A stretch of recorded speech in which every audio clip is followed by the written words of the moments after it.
Assam hockey association কিমান চনত সংগঠিত হৈছিল? উত্তৰ 1855 চনত।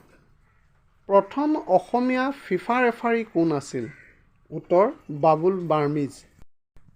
প্ৰথম গুৱাহাটীত এদিনীয়া আন্তৰ্জাতিক ক্ৰিকেট প্ৰতিযোগিতা কাৰ কাৰ মাজত অনুষ্ঠিত হৈছিল?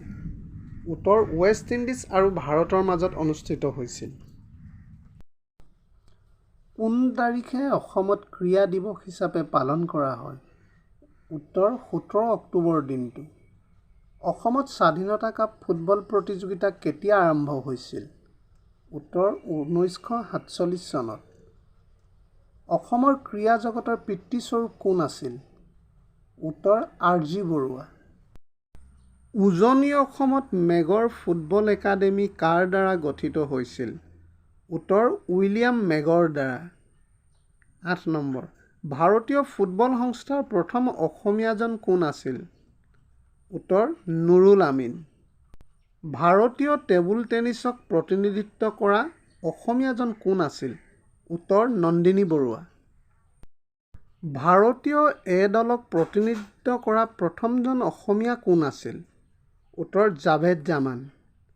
ভাৰতীয় স্কুল ক্ৰিকেট দলত স্থান পোৱা প্ৰথম অসমীয়াজন কোন আছিল? উত্তৰ মাধুৰ্য প্ৰসাদ বৰুৱা। ৰাষ্ট্ৰীয় পৰ্যায়ৰ টেনিছ প্ৰতিযোগিতাত জয়লাভ কৰা অসমীয়াজন কোন আছিল? উত্তৰ সুচেন দাস। ভাৰতীয় বক্সিং দলত স্থান পোৱা প্ৰথমজন খেলুৱৈ কোন আছিল? উত্তৰ বিতোপন শইকীয়া। বিশ্ব টেবুল টেনিছ প্ৰতিযোগিতাত জুনিয়ৰ শাখাত প্ৰতিনিধিত্ব কৰা মহিলা খেলুৱৈগৰাকী কোন আছিল? উত্তৰ পল্লৱী পৰাশ।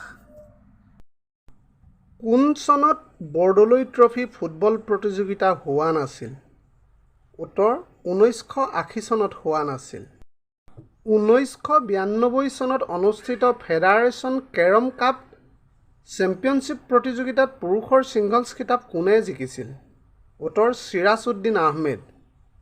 ৰঞ্জী ট্ৰফী প্ৰতিযোগিতাত অসমৰ 1000 ৰান আৰু 100 উইকেট লাভ কৰা প্ৰথমজন অসমীয়া কোন আছিল? উত্তৰ গৌতম দত্ত।